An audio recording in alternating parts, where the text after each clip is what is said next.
கேரள மாநிலம் கோழிக்கோட்டில் காற்றாற்று வெள்ளத்தில் சிக்கிய 2 சுற்றுலா பயணிகள் கயிறு கட்டி மீட்கப்படும் காணொலி சமூக வலைதளங்களில் வைரலாகி வருகிறது.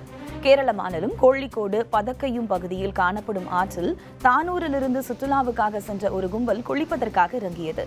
கோழிக்கோடு வட்டாரத்தில் பெய்து வரும் கனமழை காரணமாக இன்று திடீரென பதக்கையும் ஆற்றில் வெள்ளப்பெருக்கு ஏற்பட்டது. இதன் காரணமாக சுற்றுலா பயணிகள் அனைவரும் கரை சேர முயற்சித்த நிலையில் இருவர் மட்டும் கரை சேர முடியாமல் பாறையில் சிக்கி தவித்தனர். அவர்களை சுற்றிலும் காற்றாற்று வெள்ளம் பெருக்கெடுத்து பாய்ந்ததால் என்ன செய்வது என அறியாமல் திகைத்த நிலையில் அங்கு வந்த உள்ளூர் மக்கள் கடுமையாக போராடி பாறையில் சிக்கிய இருவரையும் கயிறு கட்டி மீட்டனர். இந்த காணொளி தற்போது சமூக வலைதளங்களில் வைரலாகி வருகிறது.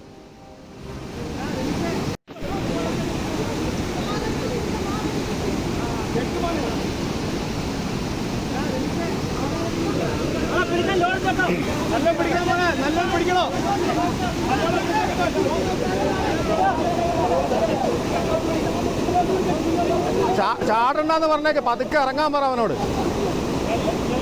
മെല്ലെ ഇറങ്ങിയാൽ മതി കേട്ടോ.